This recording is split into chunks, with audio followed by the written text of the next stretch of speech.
Hello and welcome back to Far Beyond the World. We will be continuing where we left off. I opened my tired eyes to see the sun already out in full swing. After my nightly escapade, getting up is a bit of a challenge, but feeling that the wolf isn't next to me causes my heart to race. I jump out of bed in a panic, fearing he has left without saying goodbye. As I rush into the kitchen, I am met with the sight of the wolf setting up the table for four. He even brought the chair from the porch to complete the set. Again, as if it's his custom by now, even when having extra duties to attend to, he allows me to rest while he takes care of the morning prep. I sigh through a smile, looking at him with a feigned annoyance. You should have woken me up. Well, you are a terrible liar. He scoffs. I know you were out of the house. Did Verissa tell on me? I snicker, pulling up a chair and taking a seat. That too, but I could also smell the woods and grass on your skin. Nothing escapes you, huh? Nope, you'd better get used to that. He winks while I look towards the hearth. He hasn't built a fire yet, and I wonder if he needs some help. Want me to prepare the food? We're not making a fry-up today. Too many people for that. Besides, Verissa likes lighter meals in the morning. Oh, what are we having then? I asked Vol to bring some cold meats and cheese. Vitra provided fresh bread. He points to the basket with soft rolls. I can smell their yeasty, wholemeal aroma even here. That sounds absolutely delightful. I watch as the wolf fills up 4 tankards one by one. Despite the ale not being my favorite of drinks, I am looking forward to unwinding with the 3 alphas. My, what a company indeed. He sets the mugs in front of the chairs, placing mine next to my hand. I smile and nod in gratitude, really happy to see things go back to normal. Actually, maybe even better than normal as I breathe the newfound air of honesty between us. Ranok sits himself down in front of me, smiling and taking an idle sip. I follow his suit, although certain that drinking before noon would be frowned upon back where I come from. The wolf slides his paw towards me, his claws gently scraping the wood table. He tilts it to the side, revealing another freshly picked dandelion. As a keepsake, while I'm gone. He explains. I smile softly, taking the flower in my hands. If you keep it in fresh water, it should last a week. I nod. This will be a useful reminder that I still have a friend, if nothing else. So, did you rest well? More than I could have hoped so. I sigh, barely containing a smile. Good. I'm glad we were able to clear things up. Oh God, yes. I nod eagerly. We just take idle sips from time to time, not saying much, and the silence is slowly becoming awkward. I can see he's mulling over something, his uncomfortable expression betraying a rather pervasive thought. What is it? I ask, trying to nudge him. There's one more thing we haven't discussed, but I couldn't find the right time. Or the right words. I smile at him teasingly. I'd say you've done great strides simply saying what's on your mind. Yes, but this is slightly awkward. More awkward than the heart-to-heart we just had? He nods reluctantly, and I must admit he has piqued my curiosity. Eventually, he simply sighs and stands up, approaching me with a hesitant gaze. It threatens to undo all we managed to fix, so please keep an open mind about it. He pulls out a leather strap from behind his back, and I look at it, confused. It has a metal buckle on it, resembling a very short belt. What is this? You have to have it on the next time you leave the house, he says with a slightly averse tone, passing me the item, and I immediately realize what it actually is. I have to wear a collar? I exclaim, choking on my drink. Yeah. Okay, what's going on? Ranok's eyes pull back and I can see his grimace deepen. Remember when I told you that you were released into my custody? I just nod, narrowing my eyes. You said I'm your ward. Well, yes. But it also means you're my attendant now. What? I snap, rising to my feet and squaring off with him. It was one of the conditions of your stay. So that's why Trist is so pissed at me? Trist doesn't matter. Of course he does. I'm not taking his job. I cut him off with an angered stare. He's right. With this little stunt, he's very much undoing all that we just managed to patch up. It wasn't his to begin with. He responds equally sternly. He was thrusted upon me like everything else in my life. My father wanted me to show the others that I can be responsible because having a ward is a sign of great respect. But I cannot stand that guy. He was already silently sulking about it, giving me funny looks as if judging me. Welcome to the club. I smirk ironically. Either way, I'm not going to be your attendant, whatever the hell that means. I shove the collar back into his paw and march off towards the windowsill. I lean into it, looking at the trees and trying to calm myself down. He's simply killing two birds with one stone. He gets to keep his path, and gets a more palpable attendant all in one go. What do I get? I get to be paraded around with a collar on my neck like a damn pet. What a joke. I'm so angry. The wolf sighs heavily while I try to give him the benefit of the doubt, but it gets increasingly hard. I can hear Ranok place the collar down on the table and fidget nervously with his cloak. This is not a choice, Emilio. The tribe demands it. He mutters quietly, as if really made unhappy by the predicament. You won't have to do anything, it's just for show. He mutters pleadingly. I'm not a fucking dog. Nothing's going to change, I promise. But without it, you cannot go outside. His voice takes on a more desperate tone, but I remain defiant. This is a complete indignation. I'm not wearing it. Well, it's either that or... He cuts off, clearly uncomfortable with what's to follow. Or what? I finally turn around to face him, and the wolf winces. I'll have to mark you. Mark me? As in what, brand me like cattle? Immediately I'm reminded of Trist's dumb barcode tattoo. Was that a mark he speaks of? What? No. He sounds almost offended at the insinuation. You'll just have to wear my scent. And am I not already? I splay out my arms, hinting at his musk covering me head to toe. That's when Tano's remark hits me. He doesn't smell like your ward. My eyes widen in terror as I realize how canines mark their territory. Oh God, no. I cover my face, completely mortified by the implication. He flinches in embarrassment at my realization and looks away. Don't you even say what I think you're about to say. That's why I went with the collar instead. I just stand there, dumbfounded that he would even suggest pissing on me, as if I were a tree. What the hell did I get myself into? He avoids looking in my direction, and although I am incredibly infuriated by this nonsensical situation, it's clear it makes him, at least in part, as uncomfortable as it makes me. I close my eyes, try to remember that he hasn't done anything deliberately malicious towards me. And considering our conversation from just a few hours ago, I should place more faith in his goodwill. He's just playing a part in a bigger play, and my best chance is to follow his lead. I need to control my knee-jerk reactions and show him some trust. I take a deep breath, looking at his worried muzzle, and sigh. I've trusted you thus far. I mutter, albeit still begrudgingly, and approach the table. I grab the leather collar and look at it closely. Despite trying to do so with cynicism, I cannot help but admire the exquisite craftsmanship. It's quite well made, embroidered edges with soft suede padding on the inner side so as not to bruise the skin. The buckle is also beautifully crafted with a woven paw embossed in the middle of a full moon. I had made it just for you, true silver, with my emblem on it. This will ensure no one messes with you while I'm gone. And just like that, I'm reminded that he's simply looking out for me. Even if a bit heavy-handedly. This is ridiculous. Utterly ridiculous. I grumble, trying to put the damn thing on. I still want him to know that I am not enjoying this, even if an odd part of my mind tried to sidetrack me.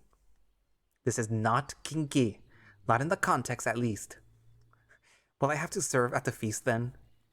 I huff, finally fastening the thing in place. It fits rather snug. The wolf looks back at me with his ears perked at my reluctant concession. No, that won't be the case. You're an attendant, not a servant. I'm sorry if the distinction is lost on me. You're supposed to keep sure that my personal needs are met. That's all. Whatever that means. So I'll be able to dine with you? Oh yes. Attendants are kind of like a professional companion. A silent companion, since they're not supposed to speak. That never hampered friendships to foster between a ward and his warden. Depends on what you're looking for in a friend. I mumble. So far, it seems wolves value subservience and obedience, both easily achieved in a mute companion. Yes, granted, your ability to speak our tongue is a perk. He nods with satisfaction, picking up on my train of thought. But that just makes us friends with benefits. I erupt in laughter at how apt an assessment this really is. I huddle next to the table, trying to contain my laughing fit. Personal needs, indeed. Emilia, would you mind giving me a hand? I make a crude shaking hand gesture while laughing. This has to be the funniest thing he has said to date. What's so funny? Just the way you phrased it. I wave at him, trying to compose myself. My, what a way to cut the tension. I half wonder if it was intentional, judging by the return of his confident smile. Looks good on you.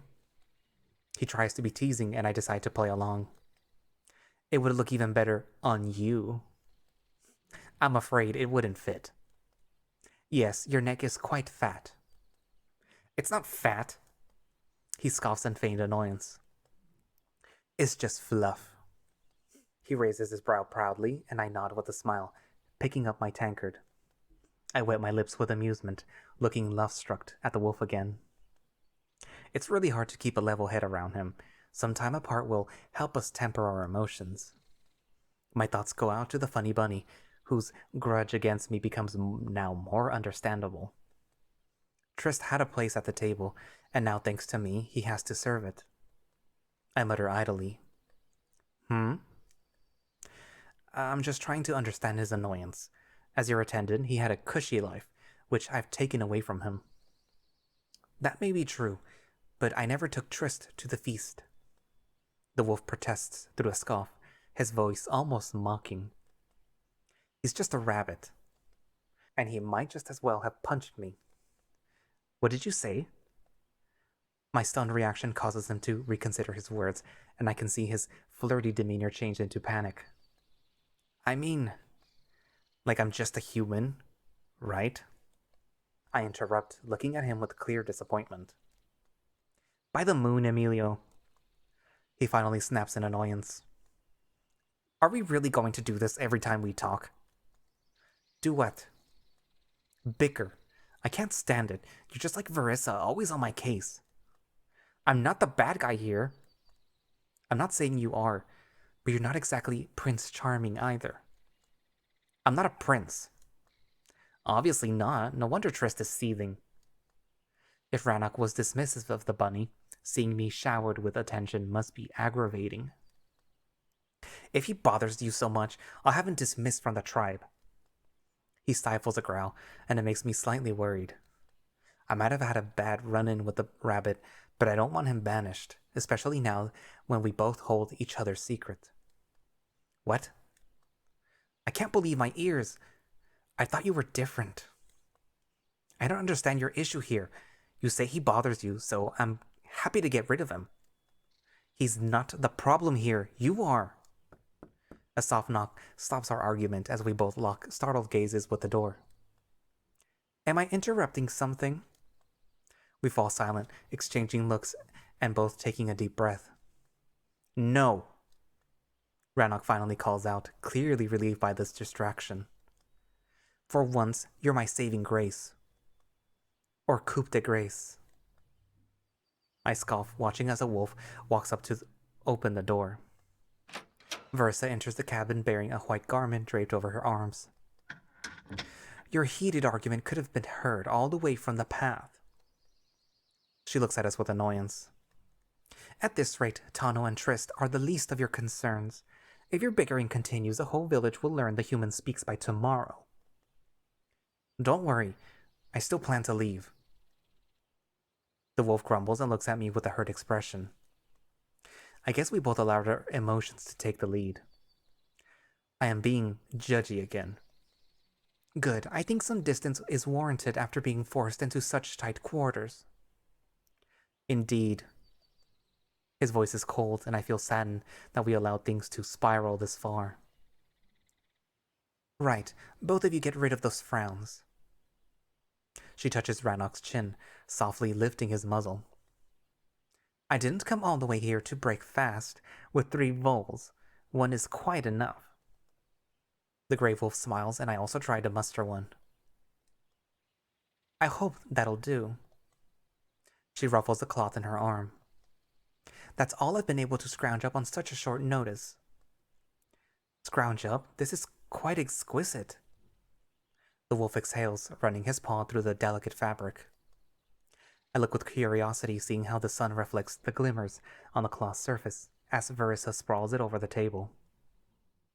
In all fairness, I am glad to be finally rid of it. Rid of it? Why haven't you worn it?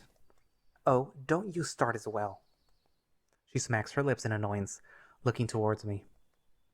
She immediately locks onto the collar and smiles. I see you've got him to wear it. Good. You knew about this? I almost sound accusatory. Of course. To be fair, you not wearing it yesterday wasn't lost on the gathered. You mean they could have immediately assumed I'm part of the livestock? If you choose to see it that way. She shrugs. Now, up on a chair. The female points as she drags one into the middle of the room. I nod reluctantly and jump on, trying to steady myself. Verissa passes me the garment, and I'm immediately surprised with how soft it is to the touch. Put that on. It's a dress. I frown, finally seeing how it unfurls all the way down to my ankles.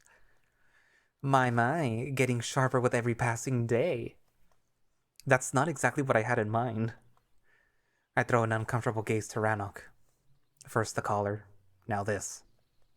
What did you have in mind? The wolf asks impatiently, which makes me realize I might have sounded a little ungrateful. In all honesty, I don't know what I expected. A pair of jeans and a t-shirt, perhaps? Yeah, good luck explaining that. Thought so. Ranok scoffs teasingly, and I simply put the dress on over my head. I watch it drop freely, covering my body nicely, but it feels so strange to be dressed like this. Right, because you're so short, I'll have to fold up the bottom. The female wastes no time, pulling and tugging at different parts of the fabric, readjusting it to a new proposed height. Should I go below or above the knees? She looks at me, but I'm not exactly sure. Ranok? She throws to the wolf, requesting a second opinion with a playful tone. Why are you asking me that?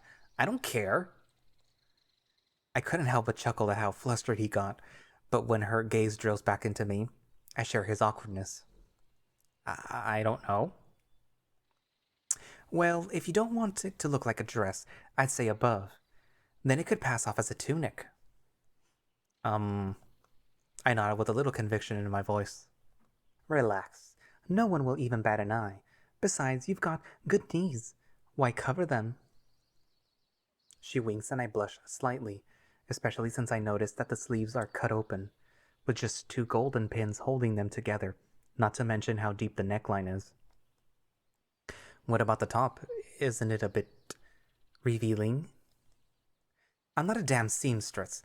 I'm going to shorten the base, but that's all I can do. Can we at least get rid of this? I ruffle a long piece of blue cloth draped around my shoulders. It's sewn into the attire. Why would you want it gone anyway?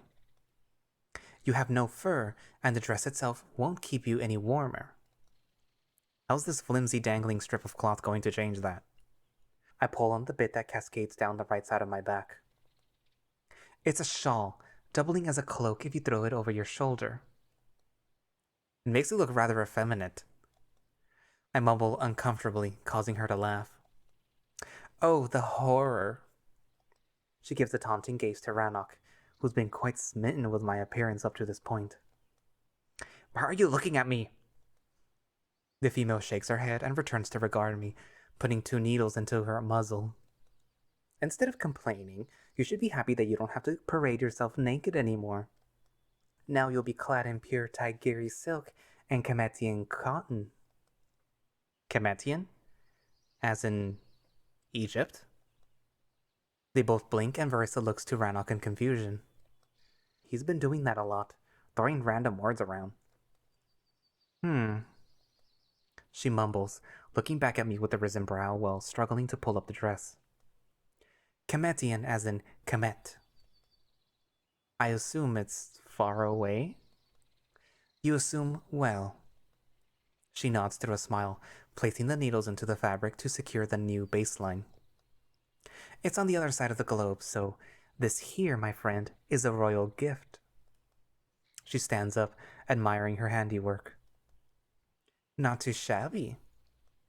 She nods in satisfaction and pulls out of her bag a glistening golden belt. Here, put it on. I reluctantly pick it up from her paw. It looks awfully expensive, with each segment connected to the other on a tiny hinge, and a large blue gemstone set in the buckle. I drag it across my waist, pulling the dress closer to my figure. Once a clink announces the belt is secure, I brush my hands across the fabric to straighten it out. My, now you look the part. You mean the part of a noble, right? I mumble awkwardly, causing the wolves to laugh. Okay, give us a turn. She claps her hands in excitement, almost like what your best girlfriend would do seeing you in her borrowed dress. How does it feel? Oddly enough, it fits me perfectly. I smile. The garb is quite comfortable and airy, not to mention the silk just caresses my skin in an extremely sensual way. You got a figure for it. Isn't that right, Ranok? Ugh, don't be ridiculous. Ridiculous, am I? She drags my attention to the wolf's idle tail flicks, and I cannot contain a laugh. Just give it a rest. How much do I owe you? It was a gift, so I pass it forward. The female shrugs dismissively. I try to get down from the chair, assuming my posing is now done, but Ranok approaches me to lend his paw. A gift? From whom? He asks, his attention fixed on the she-wolf, meaning he doesn't notice my blush at his gentlemanly gesture. Vol. She exhales heavily, now drawing my attention as well. He wasted all his money on it during the first visit to Strandbard. We were 16, I think. It was meant as part of his courtship. Aw, that's kind of sweet. She winces uncomfortably, not really sharing my sentiment. Vol? Shit, he's not gonna like this. In that case, he can wear it himself because I sure as the moonrise won't. Why ever not? Do I look like a female that prances around in silk dresses? She asks mockingly, and I wince through a smile. No. Either way, I only kept it out of respect for his hard work. It's nice to see something good coming out of it. She ruffles my hair as a loud knocking resonates throughout the door. And speak of the devil. Damn my luck. Seems the perfect time for my egress was a few moments ago. I don't suppose we could pretend we're not in? We are supposed to eat together. Ranok frowns. That was before I decided to get rid of the dress. You think it's going to be that bad? It's going to be a shit show. I had hoped that we could present Emilio in that dress out in the open, where Vol couldn't make a scene. A fait accompli. I nod, trying to ease the tension. Yes. She stutters, looking at me in confusion. Whatever that means. Another, this time more impatient knock shakes the door. Ranok, I know you're in there. Verissa extends her paw towards the grey wolf, halting him from answering. I watch as she walks past me, heading to the bedroom. Emilio, be a darling and grab some moonshine. I'll need more than ale to get through this spectacle. I nod and rush to the cupboard while Ranok looks to her expectingly by the door. When she has the bottle in her paws, she recedes deeper into the adjacent room, moving completely out of sight. That's when Ranok finally lets Vol in, while I situate myself beside the hearth. The black wolf marches impatiently, bearing a linen parcel in his paws. Finally, what took you so long? Right, I have what you asked for. There's some jerky, smoked sausage, cheese. He pauses, placing the bundle down, while his blood-red irises center on me. I can see them impatiently shrink as he narrows his brows in anger. What are you doing in that? Take it off! His growl thunders across the kitchen and I wince. Verissa gave... I stumble back as he rushes towards me with paws extended in a fighting fashion, fingers feathered out with claws, ready to sink into my flesh. Take it off! Now! I slump into the wall, running out of the room to retreat into. The wolf slams his paws on either of my side, causing the cottage to shake as he effectively corners me. His snarling muzzle lowers to my face, and I begin to shiver, noticing his every muscle tense up in anticipation. Yes. I nod, my voice slightly cracking as my prey mentality kicks in at the sight of his jagged fangs so close to my throat. I can see his nostrils expand with each agitated huff of air, and I close my eyes, almost as if wishing him away. Vol. Ranok finally steps in, trying to push him away as I struggle to get the dress off. When I grab the rim, I accidentally prick myself on one of the needles and jump up. Ah! I said take it off, or so help me! He interrupts, hearing Ranok's own growl at his threat. This redirects Vol's attention to the other wolf as he throws him an angered gaze. I'm taking it back to her! He's not taking it off, and I'm not taking it back. The bedroom doors open, and Verissa walks in, with clear annoyance on her muzzle. She bangs the clay bottle on the table and squares off, with the black male almost looking ready for a fight. At first, Vol stumbles slightly, shocked that she's actually present, only to huff an annoyance and regard me with the same anger as before. I said, take it off! Her finger points to me, commandingly. Don't you dare! I swallow and simply stay still. I spend my days in the den of vigil tending to the sick and wounded. I cauterize cuts and mend open fractures, most of the time drenched in someone's blood. I don't have a need for a silk dress.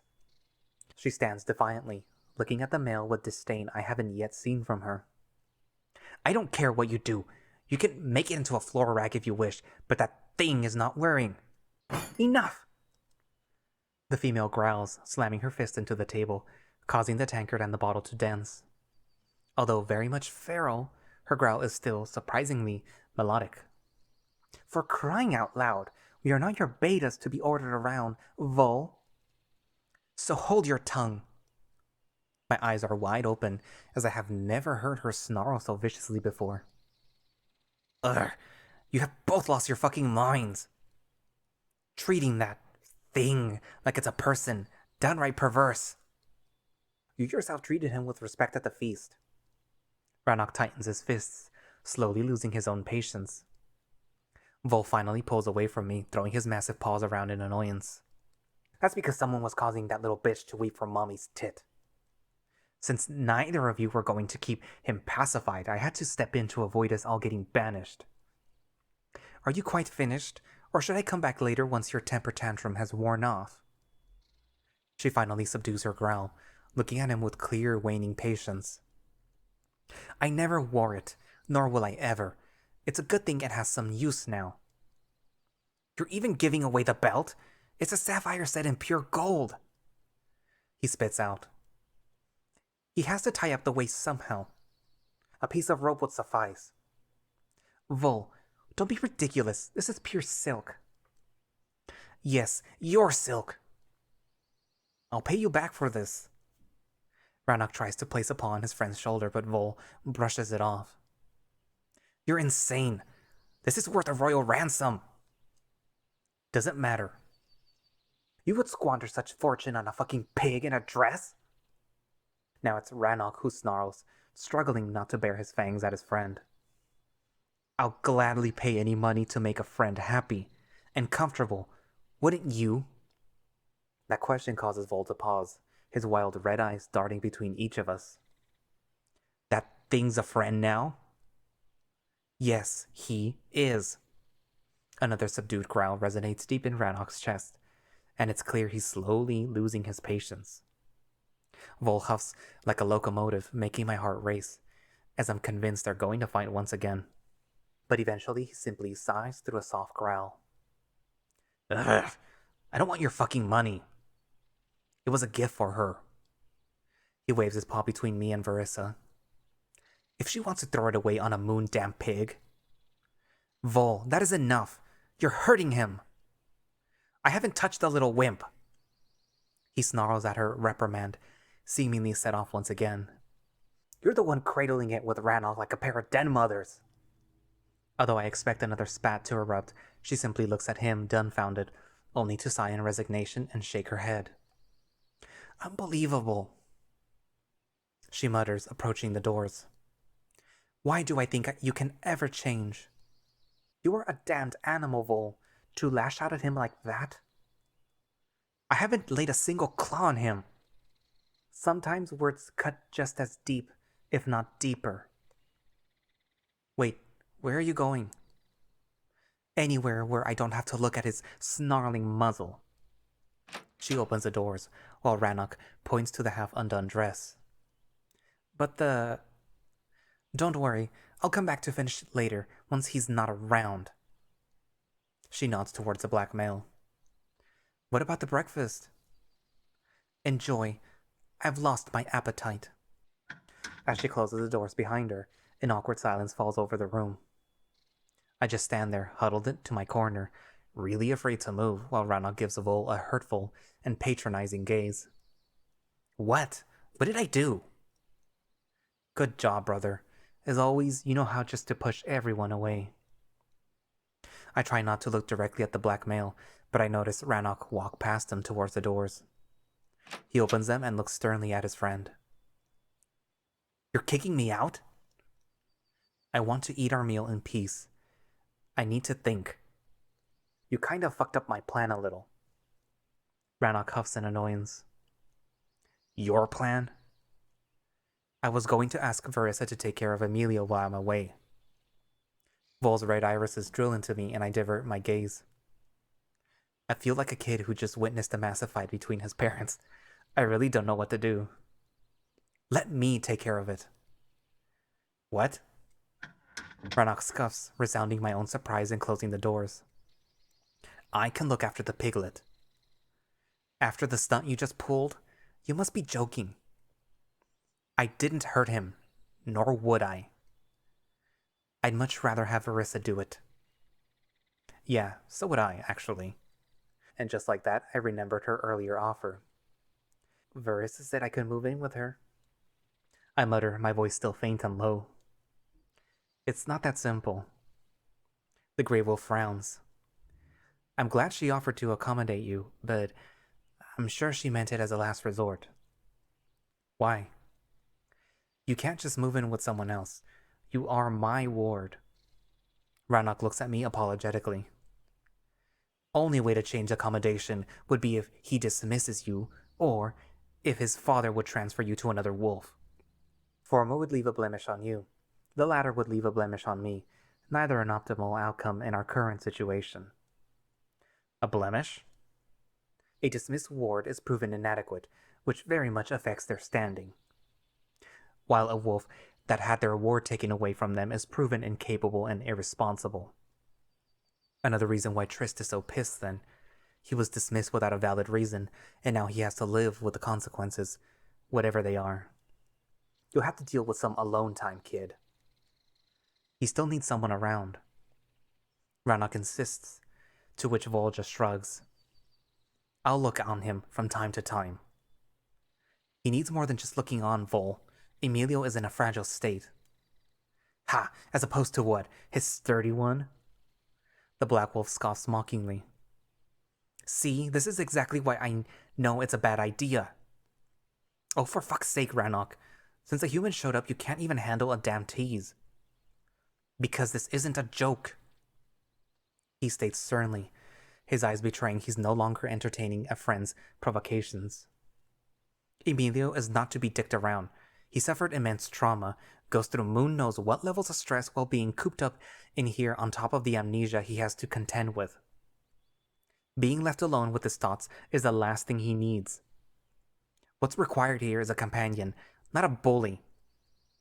The Grey Wolf huffs in annoyance. Vol just stands there thinking for a moment while his gaze darts between me and Ranok. Eventually, he sighs heavily. Ugh. Very well. I'll take him under my wing. He won't be left alone for a moment. What?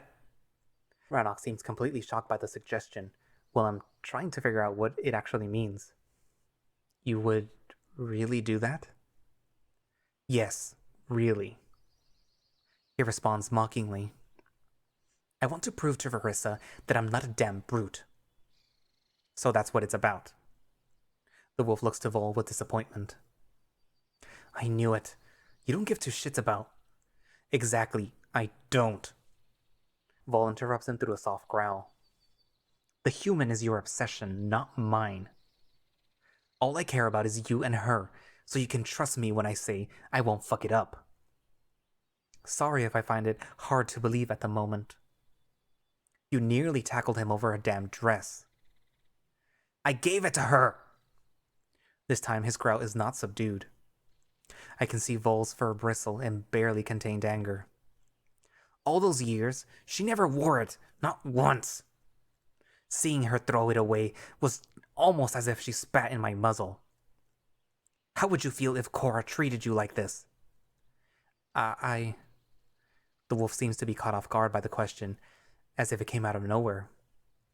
Who's Cora anyway? Remember the tree?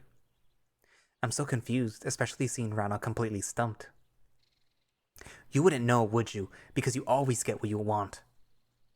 Every female and defective male this side of Turnen wants a piece of the dream wolf. Vol scoffs mockingly, looking at Ranok's growing discomfort. See? Considering the circumstances, I think I kept my composure well enough. Besides, I made a promise. He reiterates, tugging at his moonstone. Or does that really mean fuck all to you, and you think I would just maul him just because I got slightly annoyed? Of course not. But I really believe Verissa is better suited for this. Verissa has enough shit to deal with without you smearing yours all over her. Vol huffs dismissively, walking towards the table and taking a seat. She needs to keep her distance from this whole mess, especially now with the elders agitated as it is. I don't like this. Ranok mutters and also pulls up a chair, bidding me to do the same. I guess the emotions simmer down to the point where I don't need to act like a deer staring into headlights. Getting some work done will be good for him. Vol nods towards me as I take my seat. He'll learn a skill and start chipping away at his... No. The Grey Wolf cuts off, giving him a knowing gaze. Not now. I blink, not keen on being left out. Chipping away at my what? It doesn't matter. Ranok tries to dismiss me, causing Vol to raise his brow. He's talking out of his ass. I'm talking out my... Vol sneers, narrowing his eyes. You didn't even tell him, did you? Wow, and I'm the asshole. Vol. The Grey Wolf sounds almost pleading, but the black male seems to have none of it. What are you doing, you idiot? He's not a toy, nor your pet to kill time with. Tell him the fucking truth, as he deserves to hear it. What truth? I finally pitch in, staring at them with growing annoyance. Vol just gives a look to Ranok, who winces uncomfortably. As the silence protracts, I just gawk at him until he sighs. I wanted to wait for a better moment. A better moment? He means he hoped that he would weasel out of the deal. The Black Wolf explains mockingly, seeing Ranok's hesitation. Well, it ain't gonna happen. Not the elders, not even his father would ever forego your obligations. That's just not how things work. He gives Ranok a patronizing gaze. My obligations? Again, the wolf sighs heavily, clearly uncomfortable with the conversation. Any other kin who stays with us incurs a debt. I thought you wouldn't allow other kin into the forest. We don't. Vol nods. But there are those who are born in Turnen. The Silovan folk? I conclude. Yes. We allow them to live in our territory, and in turn, they have to provide tribute. He explains casually, looking over a mug of ale. A tribute? Coin, raw materials, but usually it's just foodstuffs. As you could see, we don't grow much here. At first, I try to think of it as taxes, but the more I think about it, the more I realize it's much, much worse than that. I feel slightly uncomfortable with the idea of those wolves living off what pretty much amounts to an extortion. When the Silovan folk cannot pay their tribute, they have to provide us with wards as a sort of retainer. Hostages, I state bluntly. This conversation has taken quite a turn. Your word, not mine. I don't even know how to respond to that. You're both being overdramatic. Both scoffs at us. They simply have to repay the debt that their people incurred by not fulfilling the tributary obligations. You mean all those bunnies here are indentured servants? Well, it's a bit of a crude way of putting it. What other way would you put it? I snap, causing Ranok to wince. It's better than it sounds. How is it better? At least one step above slavery better, I suppose. The Black Wolf rolls his eyes, downing his mug of ale. So what, you own me? More like you owe the tribe for saving your life. I'm just to make sure you work it off. I didn't ask for any of this. You still live with us. You are being sheltered and fed. Oh, my God. I slap my forehead in annoyance. How did I not see this coming? In your defense, Ranok is a professional muddler. He loves dancing around the truth. Not helpful. Ranok throws him a stern gaze. Vol seems to be enjoying this little spat, but I'm not in the mood for teasing. I think it is. I mean, you did tell him you want to take him back home. How are you going to do that if he won't start pulling his share? I listen carefully, watching their respective expressions. What do you mean? I ask, even though I fear I know the answer. His memory hasn't come back yet. The Grey Wolf protests. Even if it would this very moment, he won't be allowed to leave, not until he pays off his due. My due? I was dying. I shout out, barely containing my growing frustration. It's like the US health system. They'll bleed you dry while trying to save you. We're a highly meritocratic society. Nothing is handed out here. I had hoped we'd avoid this conversation altogether if you realized it on your own. Oh, sorry, I didn't realize earlier that I'm being enslaved. How silly of me. I roll my eyes in disbelief he'd pin this on me. That's not what I meant. I just wanted to give it time. He looks angrily at Vol. But someone had to push it. Don't look at me, I saw the collar. Better rip off the bandage. Vol shrugs, and a short moment of silence falls over the room.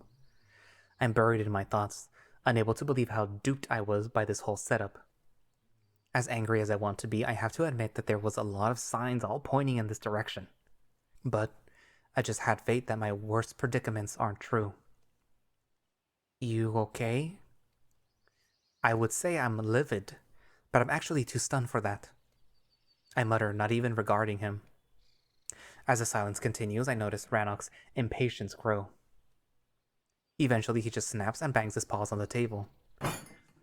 Can't you just go? He throws Vol an angry stare. You keep making everything worse. Worse? You are such fucking hypocrites. The black male scoffs through a sneer. You both shit on me for being blunt, while you two are simply lying cunts. What are you on about? My eyes dart between their growing muzzles. Do you think Verissa gives a flying fuck about this human whelp? He asks mockingly. She only entertains this charade because if she pulls it off, she'll secure her position as a shaman forever after. And don't get me started on you self-righteous asshole. All you really need this human for is to prove to everyone what a perfect little chief you would make, how the ancestors themselves anointed you, and your master plan. Change. Vol huffs, rolling his eyes. You wouldn't know change if it hit you in the muzzle. Vol. Ranok's expression twists into a snarl as his entire body tenses. Please, at least have the decency not to manipulate that gullible idiot like you do. My heart begins to race, but it's not fear this time. This time it's annoyance that yet again I'm being caught between their stupid spats. As much as Vol makes some valid points, he's the last one to speak.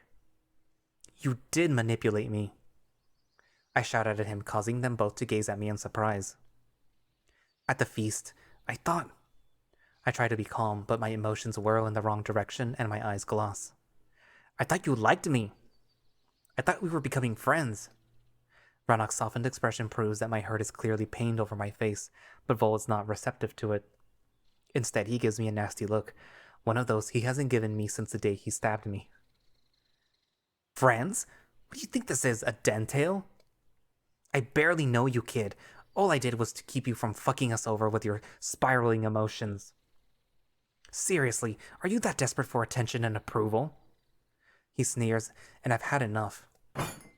I stand up and bang the table, looking at him angrily through tears. In case you forgot, I don't have my fucking memory. No family or friends to speak of. I don't have anyone. It's just me, and nothing else.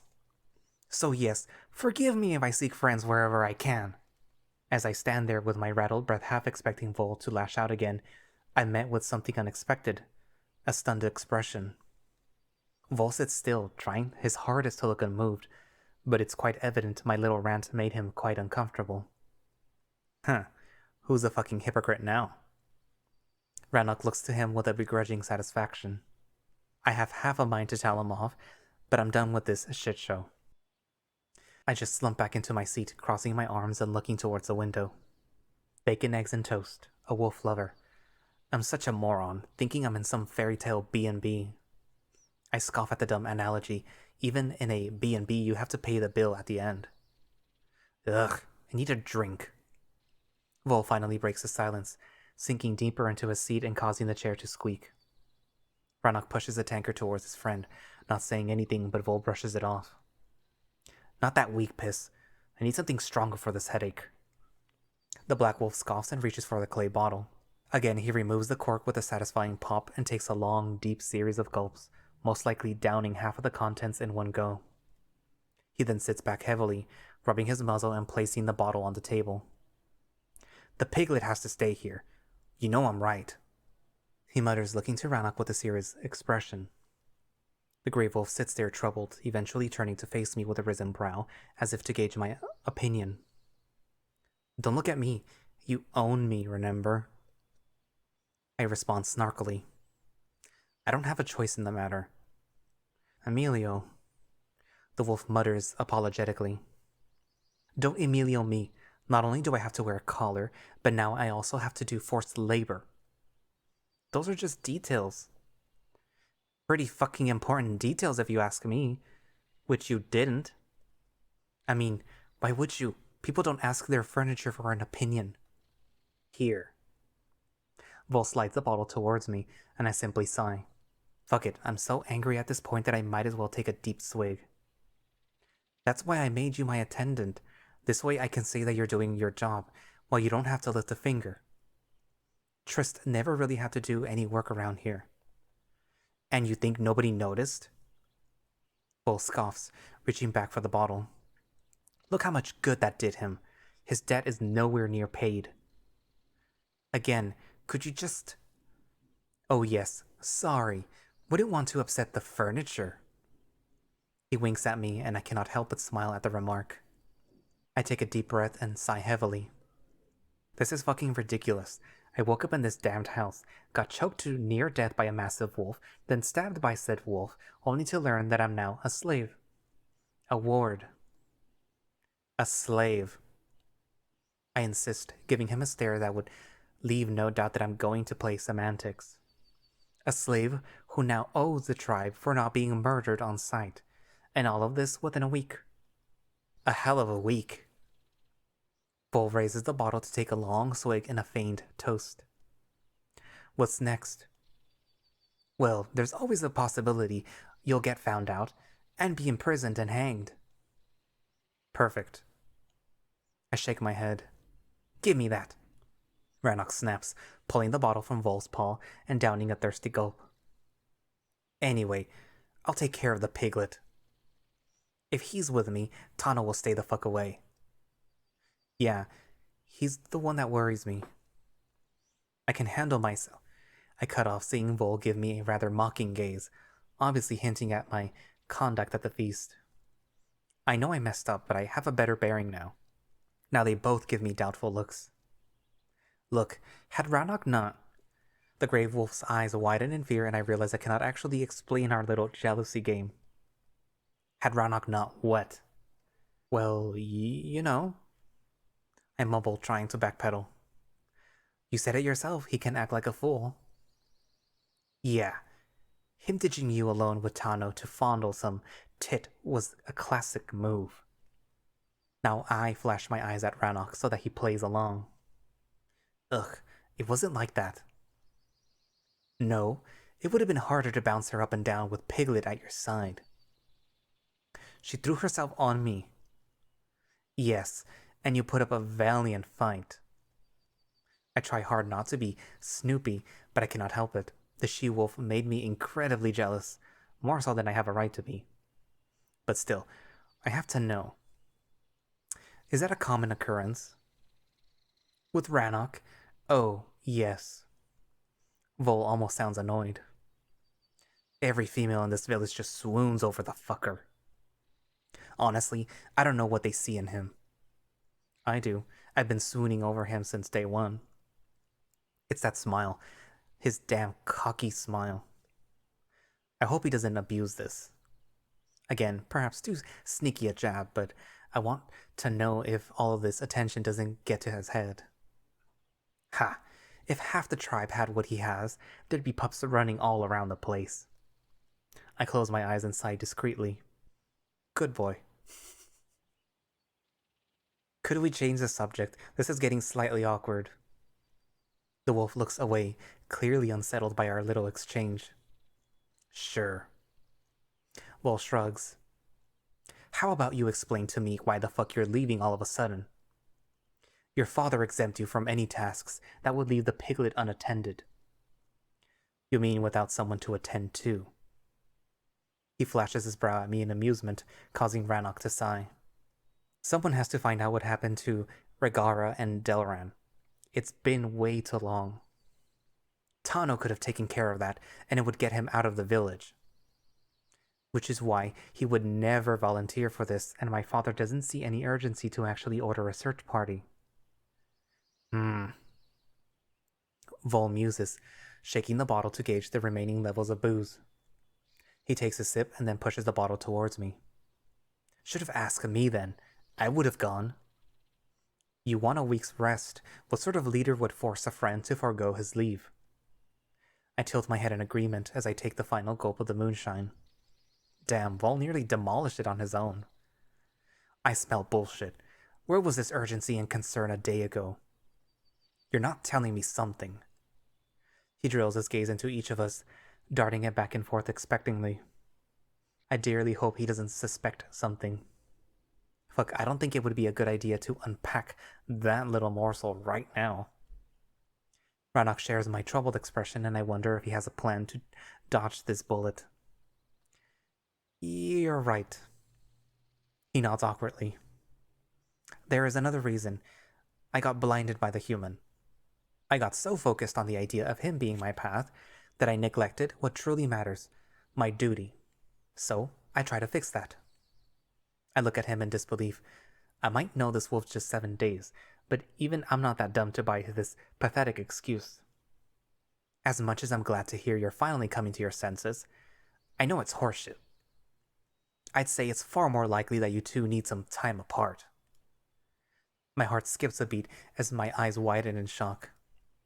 Ranok's also extremely troubled, and I begin to wonder if we have just been found out. What? You think I'm stupid? He looks to me with a smirk, and I swallow heavily. I would hope you'd be at least a little bit, yes. With the amount of wool he pulled over your head, I bet you two are bickering like two old mates. Bull nods to Ranok, laughing it off. This right here being prime example. He stretches his arms between his back in satisfaction, and I barely contained a sigh. Yeah, I am quite annoyed. I'm not gonna lie. I smile awkwardly. See, at least the piglet's being honest.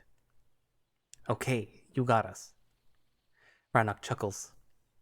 We started to get on each other's nerves a little bit. Ha! I knew it! Vol bangs the table in content.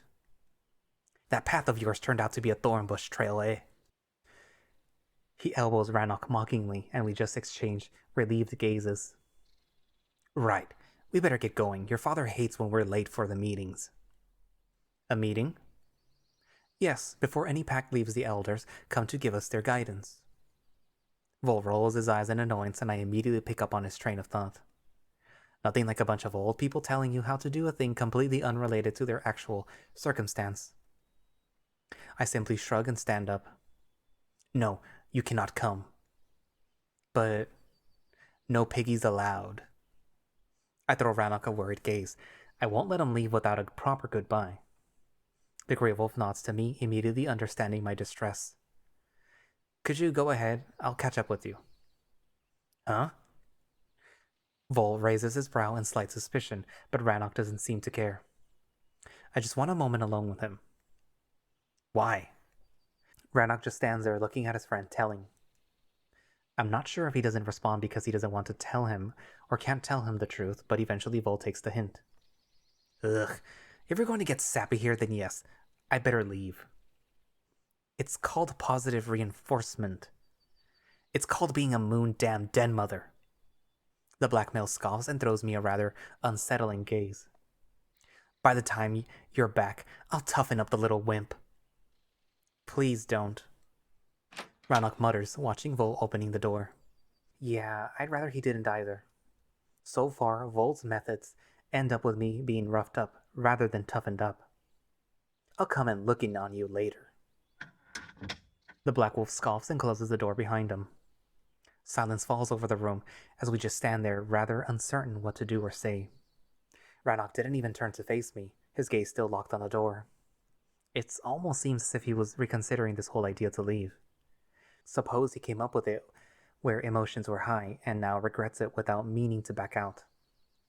That perhaps would have been the case with me, but no. When he finally sighs and turns to face me, I see his typical confident smile. Despite acting like a pup at times, he does have his life figured out. So, I guess this is goodbye? Goodbye? He blinks for a moment, but quickly smiles again. More like, see you later. You know what I mean. I mumble, fidgeting with the edge of my shawl. Although I agree with the whole idea of, on paper, it only now dawns on me I actually won't see him for a few days. Won't come back. No, I'm not even entertaining that idea. You okay? He tilts his head into my field of vision. I cut off, not really sure if it's even fair to say it, but I think we both should follow the newly established policy of honesty between us. I'll miss you. I try to hold back my emotions. What is wrong with me? Despite learning you're now part of the furniture. He raises his brow teasingly and I chuckle. Yes, despite that. I'll miss you loads, as silly as it sounds. I rub away a stray tear. He can annoy me so much at times, but all of it is circumstance. I slowly begin to see that. He's struggling to find his bearings in this messed up situation as much as I am. I'll miss you too. He snickers, ruffling my hair in a teasing fashion. But that only gives more reason to come back as fast as possible. Yeah. I try to smile back. Don't worry, I'm sure Vol will be a handful. And I'm afraid you'll have to look out for him as much as he'll be looking out for you. Without a doubt. I scoff through a laugh. I'm really proud that I managed to keep the waterworks down. Just be careful while I'm gone, okay? I nod, picking up the dandelion and booping him on the nose with it. This time I won't lose it. I'll hold you to it. The wolf smiles and I rush to grab a spare cup. I fill it with water from the jug, intent on placing the flower in it. If you'll crush the end, it'll absorb the water better. Oh? I look to him with confusion and he extends his paw towards me. Here. I pass him the dandelion and he places it back onto the table. He unsheathes his smaller sword, using its pommel to crush the stem's edge. It causes it to split into many tiny fibers, and I smile with amazement. He has so much to teach me. He places a flower into the cup which I still hold in my hands. Should last a week without a problem. I smile, putting down the cup onto the table and looking at him with a slight embarrassment. Is it okay if I hug you before you leave? I wouldn't have it any other way. The wolf smiles, his tail swishing from side to side in obvious joy.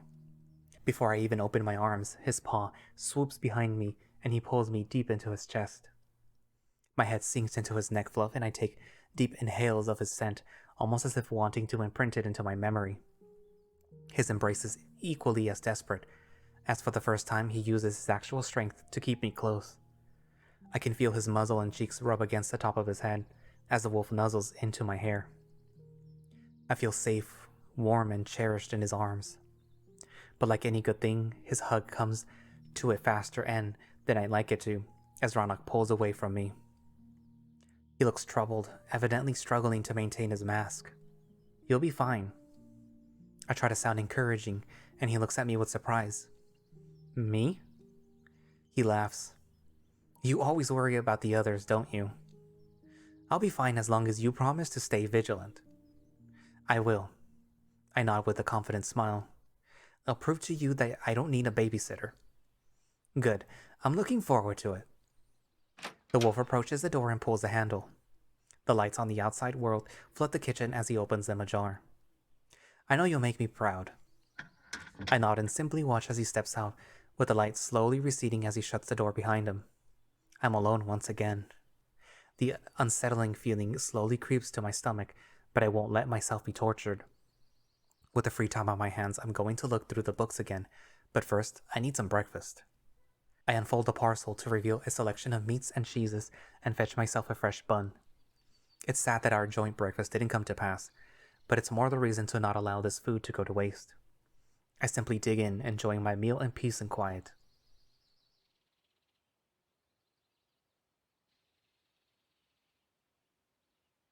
With everyone gone, the day drags on mercilessly. I spent a few hours just sitting here and mulling over everything that happened. The feast, the dance, the kiss. As much as I want to agree that the space will be good for us, I can't help but crave to just bury myself into my wolf. My wolf. God, I'm so clingy. I laugh it off, shaking my head. Only now I notice that I'm fiddling with my collar. The damn thing, I try to hate it, but it also feels oddly satisfying, as if Ranok claimed me as his own. I mean, it is the case to a degree. Perhaps not exactly in the fashion of me calling him mine, but similar possessiveness. It's flattering, I guess, in a messed up sort of way, which is fitting my current circumstance. As the morning stretches into the afternoon, I think about means of killing some time. I remember the chief asking me if I came from Freyfall. There was a book around here mentioning that name. I've stumbled upon it when I was cleaning. I decide to retrieve it, as learning what it actually means to be a human in this world could come in handy. I find the tome in the bedroom lying on the windowsill. A brief history of Freyfall. I place the book on the bed and fetch myself a cup of ale, knowing full well it will be a laborsome read. I sit myself comfortably on the mattress, my back resting against the headboard, and I simply flip the cover. The opening is a grueling task to get through, again filled with names and dates that mean very little to me. However, the one thing that sticks out is the namesake herself, Foray. Apparently, she was a sorceress of great power in the Age of Men. From context, I assume humans once ruled over this world, although the book so far doesn't state what exactly caused the situation to change. Foray was part of what the book refers to as a pantheon, a group of exceptionally gifted individuals who guided early humans. It seems this book is part of a series, as it often refers to another title called The Twilight of Men, which apparently deals with the breaking of the pantheons. It would seem Foray's clique wasn't the only one overseeing the development of mankind. Different pantheons looked over their own tribes, often competing with one another. I cannot help but feel like all of this is vaguely familiar. Anyway, Foray had her own last stand in the lands east of here, where she fell defeated by the Aspects, whatever that means. Ever since, the area was forever known as Freefall, to commemorate the valiant defiance of the sorceress and her attempts to save mankind from targeted genocide. Thanks to her noble sacrifice, the Aspects weren't able to wipe out all of humanity and were forced to retreat into hiding. From the ashes of their once mighty empire, the remaining humans formed what is called the Successor Kingdoms, petty realms which forever after struggled to survive against the tide of the beast folk. I shut the book with confusion.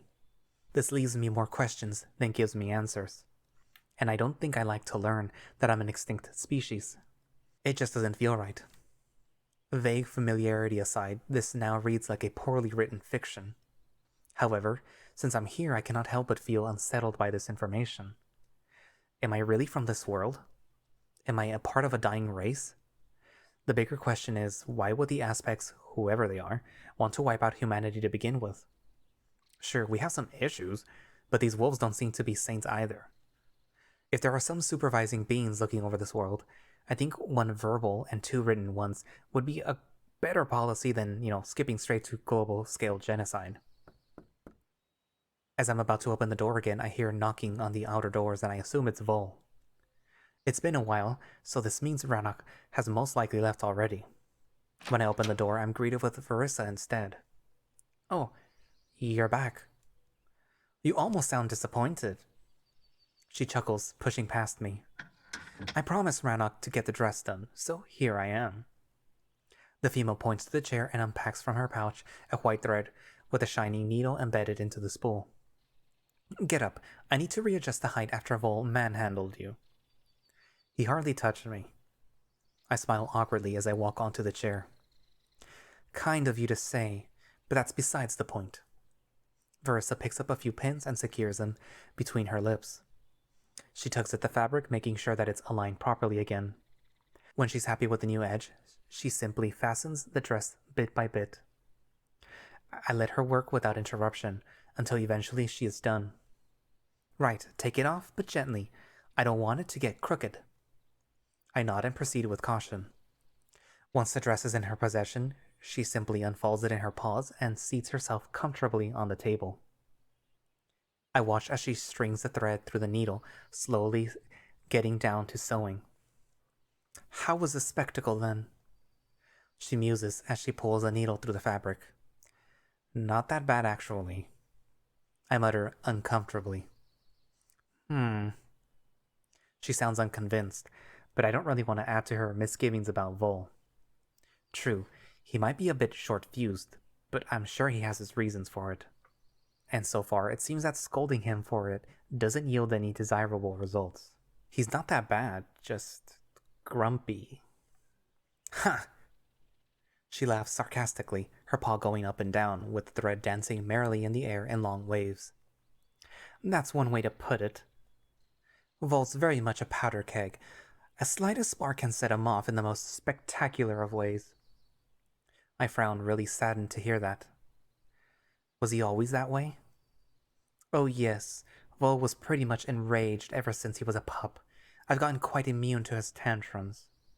For your sake, I hope you will too. He won't harm me. I say with the utmost confidence. After all, he did swear on the moonstone, and so far I have no reason to doubt him. Maybe, but anxiety caused by his rampages isn't exactly healthy either. I could sense your heart rate from the other room. He had you in the proper state. She gives a concerned look, and I have to concede he is stressing me out. I honestly wonder how he does it. The female sighs, returning to her task. Huh? Ranok, how he deals with him is beyond me. I'm sure it's because Vol is worth the hassle. I can see her struggle to subdue a smile, and she sighs again, this time more amused than resigned. He does make it seem like it at times, doesn't he? But like with any delusions, this one wears off quite fast. Usually by his own choice. Her expression returns to a slight scowl, and she continues looping the thread through the dress edges. It's clear that those two have some issues, especially with Vol's now clear infatuation with the female. She leaves no doubt that the feeling is unreciprocated. I wonder if it's just the way it is, or perhaps something he has done. He seems very keen on you. Keen on me? She blinks, giving him a confused look. No. I'd say he's keen on the idea of me. What's the difference? The lack of trying to understand who I actually am for a start. Ever since he proclaimed his interest in me, it was solely on the fact that I strike his fancy. Small, slender, curvy, white like the moon. That's all he sees me as. She scoffs and her voice betrays a hint of hurt. Seriously, what idiot would dump a fortune into a damn silk dress? Especially on the assumption that as a female I would wet myself in excitement at the sight of it. She ruffles the edges of the garment in my direction. This is an insult, not a gift. I'm not a den wife. I will never be a polite little mother raising other wolves' pups. If he had spent at least some time of his day to actually get to know me rather than objectify me. She almost stifles a growl, her paw tensing around the fabric. She's taking this very personally. Every wolf is the same. I don't know what I expected. Look at you. Verissa scoffs, waving her paw at me. Wait, why is she breaking me into this? Kaelin, indeed. That's all they see. A tight fit. She cuts off, looking at me in surprise that she actually went that far. I just sit there as if petrified by the Medusa gaze. Verissa simply throws her head to the side and coughs nervously. Sorry, I didn't mean to imply anything. All I'm saying, we're more than just our looks. I hesitantly nod, wishing I could just explode into a cloud of dust and disappear. The female returns to her task and simply continues sewing, more determination in her movements betraying she wants to be done with it as fast as possible. I share her sentiment. This little rant went sideways quick and put me on a rather uncomfortable spot. I don't hold a grudge. Clearly she's upset by the way Vol treats her. I also think there's a hint of regret, as if she expected more of the male. Perhaps his feelings towards her aren't as unreciprocated as I initially thought. But what's more important, I think she suspects something between me and Ranok. First the conversation at the moon shrine, now this. I appreciate her discretion and apparent supportiveness, but I have to disagree. Perhaps Vol does objectify her a lot, and Ranok's choice for my nickname seems now a tad unfortunate in the context. But the Grey Wolf is different. If anything, me being a human seems to trouble Ranok as much as I'm troubled by him being a wolf. Yes, there is a surface level attraction, but from our heart to heart, I think it's clear we're both drawn to our personalities. I feel sorry for what she goes through, especially since Vol seems very much capable of more. We just sit there in silence while she finishes her handiwork. When she's done, she bites off the thread to spare it from the needle. Right, I'm not a professional, but this should hold as long as you're not rough with it. She passes me back the garment, and I put it on. It falls freely to my knees, and I must admit, I enjoy my new tunic. Since Ranok isn't here, you are not required at the feast. She states matter-of-factly, and I take it as a you're not wanted there. Okay. Vol should bring you some food in the evening. Her very sudden shift of demeanor betrays she's uncomfortable, most likely feeling that she has said too much. Despite wanting company, I decide not to hold her back. This was quite too personal even for my liking. Stay safe. Verissa utters, collecting her things and rushing towards the doors. She pulls on the handle and cracks them open. The female stops for a moment, looking back at me almost as if she wants to say something, but instead she just sighs and shakes her head. Bye, I mutter, watching as the door closes and I'm alone again.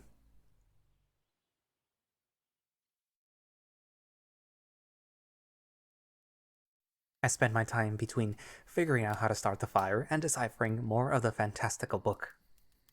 To my own surprise, I managed to get the hearth going after just an hour of tinkering with Ranok's antiques. I nibble on what's left from the breakfast and I wash it down with some beer while I continue my read.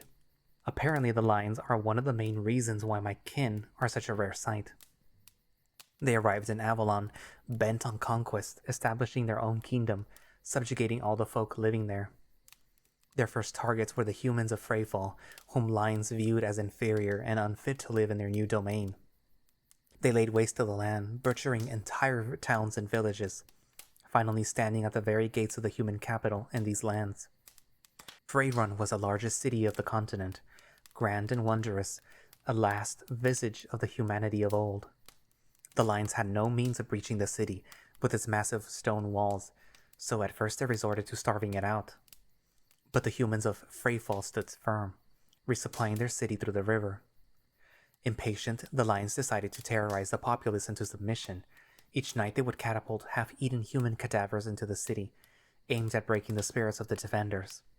But the humans stood firm. Days, then weeks. In the end, it wasn't their spirits that failed, but their bodies. Sickness and disease overwhelmed the city, and after nearly a year of a siege, Freyrun catapulted. To show others the price of such brave defiance, the lions put the city to the sword and torch. What follows is a detailed account of rape and plunder, with some paragraphs going as far as calling the lions kin-eaters, something which seems to be one of the most monstrous stigmas any other kin can bear. I must admit, I'm relieved to learn that cannibalism between the kins is frowned upon, but equally unsettled that the lions resorted to devouring those they considered lesser. And it would seem humans weren't the only ones on the menu, but the Siloman folk as well. No wonder other kin rebelled. The rebellion itself is a muddled jumble of dates and events, which, spanning a century, are easy to confuse. Despite being lost half the time, I finally realize why tigers are brought up so much in my context. After the success of the Tiger Rebellion, Freyfall became a province of the Tiger Realm, and although now mainly populated by tiger folk, some humans are still a sizable minority there. It also seems that they're very much respected, and according to the book, partake in the governance of Tigeron. I guess a human Tigeri noble isn't such a crazy idea after all. As for the lions, tigers have banished them, forcing entire prides into exile, to leave the continent and never to return.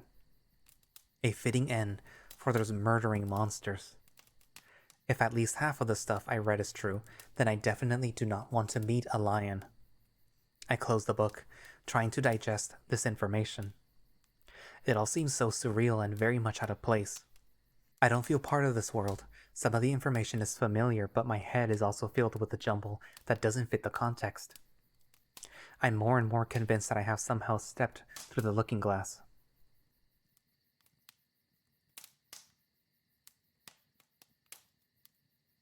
I stay like that for a while, just enjoying the fire and musing. With my mind sated with a lot of new knowledge, both general and personal, I have an easy time keeping my thoughts in check. Hopping between Ranok's struggles and Verissa's heartaches, I get to avoid the darkness stalking the recesses of my mind. In fact, focusing on their hardships seems almost as effective at grounding me in reality as Ranok himself is. I feel sorry for the male. I have been giving him a lot of unnecessary flack without even considering how hard his day-to-day life really is. I'm also a bit disappointed with Vol. I hope to get some time to check the ground around him. Despite Verissa's words, she does seem to feel something towards the male, and it would be a shame if he ruined his chances by acting like a toxic male. I half suspect he's only doing it because he thinks it is what is expected of him. And just as I'm slowly dozing off, I hear a knock that stirs me up again. Speak of the devil. Pale it. I rush toward the doors and opens them hastily. The wolf walks in holding a sizable pastry in his hands. Nice. You even managed not to burn the place down. Steak and kidney pie. He places it on the table and looks to me uncomfortably. I'm sorry it took this long. They wouldn't let me leave the feast. In fact, I have to head back there, so I can't stay. Oh, it's okay. I'm slightly disappointed, but I muster a brave smile. Don't give me that, kid. If you're of age, you can deal with one day on your own. I didn't say anything. But you were about to think it. I chuckle at his accusation. Either way, you better get some sleep. I'll be coming to fetch you just before the dawn. Huh? Why? You're coming with me to the butchery. To do some forced labor? I grumble, but he's having none of my snark. To have some company, as Ranok prescribed it. I don't have the luxury of fucking around in someone else's house. He scoffs at me and walks back towards the door. Seriously, get rested, because I don't want you bitching over my ears the whole day tomorrow. Okay, I will. I just wave him away and allow the wolf to leave. Once he's gone, I just sit down and take a curious glance at the pie. It's still warm and slightly steamy. I fetch myself one of the forks Ranok borrowed from the villa and dig in. However, seeing how succulent and juicy it is on the inside, I feel rather uncomfortable eating it in my brand new silk dress. I look around and locate a hand towel on the cupboard. I use it as a napkin to safeguard my fancy garment and continue with my food. The pie is very hearty with soft steamed meat and onion slices covered in a delicious gravy. An excellent way to end a rather dull day, if one discounts the morning kerfuffle. The meal does the trick. It fills my belly and makes me extremely drowsy. I down one glass of water and quickly was up before I retreat to the bedroom. I take great care while undressing, folding my clothing gently onto the chest. As I slip into the linens, I dart my gaze between the warm fire in the hearth and the cold world outside. I hope Ranok's comfortable. I like to imagine he's camping out there in the woods, looking into a similar flame, hopefully with similar longing. Good luck, Wolf. See you soon. I close my eyes and simply drift away into the memory of his warm embrace. To be continued. This recording has gone on for 3 hours. Like, I'm not joking. Yeah. So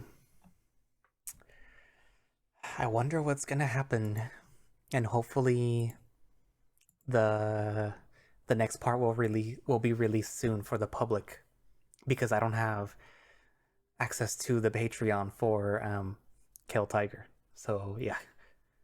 But yeah, that was a lot to unpack.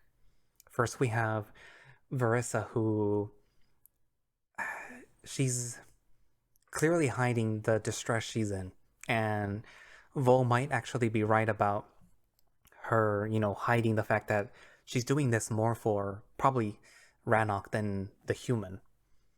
And although she seems very amicable with the human, she just might be polite.